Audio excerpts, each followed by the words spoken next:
Ito na yung trending ngayon kung paano magbuhos gagamit na cruise wheel. O, tingnan nyo.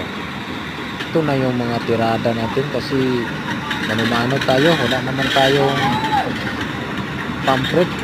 O, ito na yung ginagamit namin. Gagamitin natin yung cruise wheel para mabilis yung pagbuhos natin.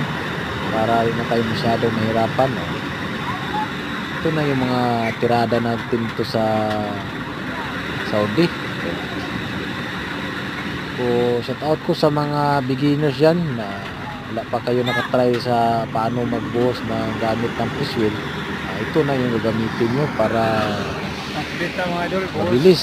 Ito din. Mano lang yung boss natin. Shout out ko sa mga sulit ko dyan. Lagi na katong mga supporter. Maraming salamat sa inyong palaging panonood.